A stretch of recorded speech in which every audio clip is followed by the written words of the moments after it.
बंधुओं, जय सिया राम।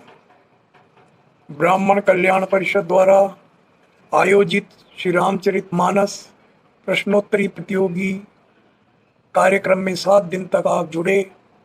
ब्राह्मण कल्याण परिषद आपकी हृदय के गहन तल से आभारी है कि आपने इन संस्कारिक कार्यक्रम को सफल बनाया। प्रश्नों के उत्तर के आधार पर जो रिजल्ट तैयार होगा 19 अक्टूबर को 4 बजे प्रकाशित कर दिया जाएगा। आप सबको उसमें प्रथम 10 वरीय श्रेष्ठ नाम मिलेंगे। आप अपने अंक भी फोन करके या व्हाट्सएप पर मैसेज देकर पूछ सकते हैं। सार्वजनिक नहीं किए जाएंगे, लेकिन प्रथम 10 के अंक सार्वजनिक किए जाएंगे।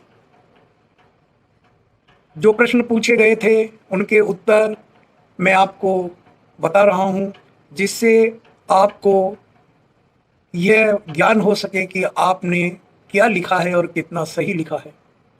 11 तारीख को पहला प्रश्न था, शिव ने राम कथा किसे सुनाई थी? तो भगवान शिव ने मानस के आधार पर राम कथा पार्वती और काकभूषुंड जी को सुनाई थी।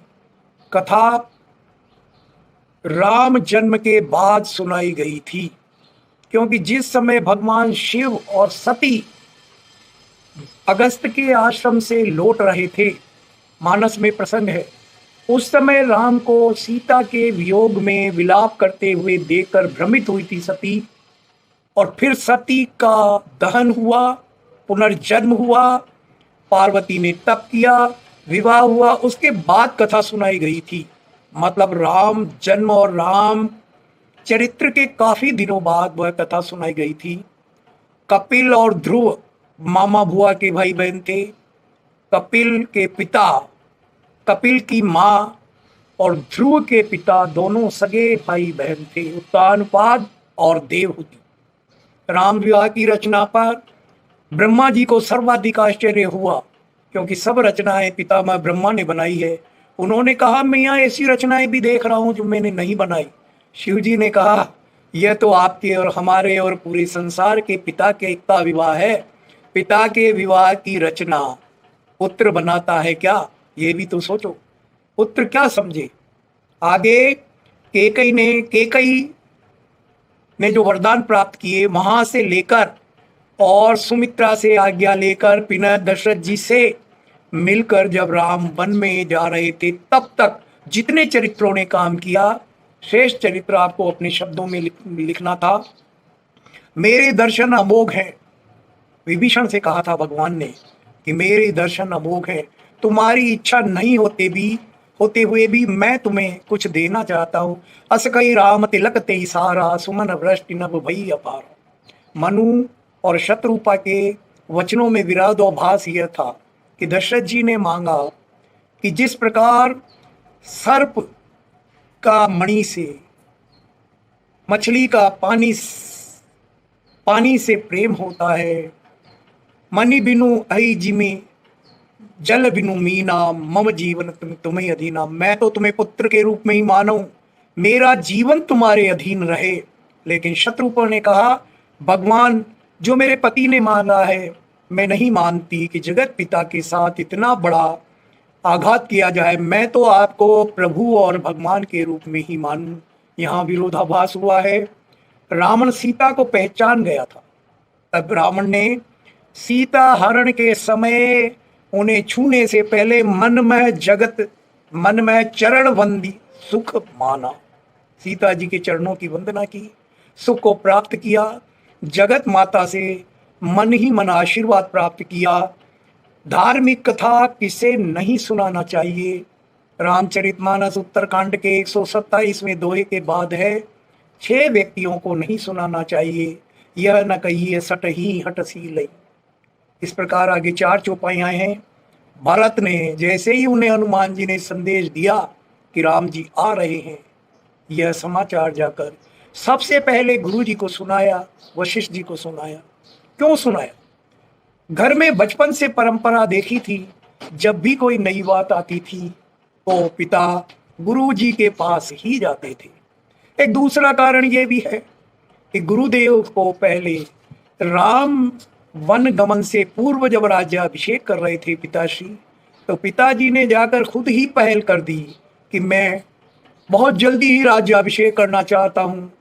बहुत उतावले हो गए, किसी से पूछा नहीं, कोई सभा नहीं, कोई एकमतता नहीं, कोई जनभावना नहीं। तो गुरु वशिष्ठ पर भरत जी ने यह भार डाल दिया कि अब आप जाने राज्याभिषेक करना है, कैसे करना है, अभी से सोच लो। अप्रत्यक्ष रूप से उन्हें ये बात कही। यहाँ हमारे ये जो 5 दिन के 10 प्रश्न हैं वो पूरे होते हैं। उसके बाद जो छोटे छोटे प्रश्न थे उनका भी उत्तर मैं बता रहा हूँ। ध्रुव और कपिल मामा बुआ के भाई बहन थे। ऋषि भारद्वाज के गुरु याज्ञवल्क्य थे। अरिमर्दन के पिता का नाम सत्यकेतु था। शीलनिधि श्रीनिवासपुर के राजा थे। नंदीग्राम में भरत ने तप किया था। रामचरितमानस के आधार पर गरुड़ को काकभूषुंड जी ने ही बार बार संबोधित किया है। मानस में द्रौपदी पंचकन्या का जिक्र नहीं है। श्री राम को समुद्र से प्रार्थना की सलाह विभीषण ने दी थी। राम कथा किसने किसको सुनाई?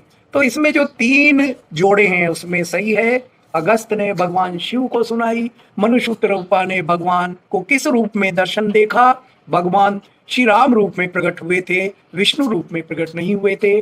पंचवटी पहुंचने से पहले भगवान राम ने गीधराज जटायु से भेंट की थी। पंच तत्वमय देह यह उपदेश तारा को दिया था, बाली की पत्नी को भगवान राम ने। मानस में आता है कुंभकर्ण ने ज्ञान नारद जी से प्राप्त किया था। रावण से उसने कहा यदि तुम पहले आकर मुझे जगाते तो जो नारद मुनि ने मुझे ज्ञान दिया है मैं तुम्हें कहता। मानस के अनुसार हनुमान जी ने 3 बार ब्राह्मण का रूप बनाया था। संपाति वानरों से मिला था। सती के पिता ने यज्ञ में शिव को इसलिए नहीं बुलाया था कि देव सभा में जब उनका राज्याभिषेक प्रजापति के रूप में हो रहा था वो आए तो सब देवताओं ने उनका वंदन किया था। शिव जी उस समय बैठे बैठे थोड़ा ज्यादा समय लग गया था, इसलिए ध्यान मग्न हो गए थे, वो नहीं उठे थे। इसको दक्ष ने अपना अपमान माना था। रामचरितमानस में षडबदन कार्तिकेय को कहा गया है।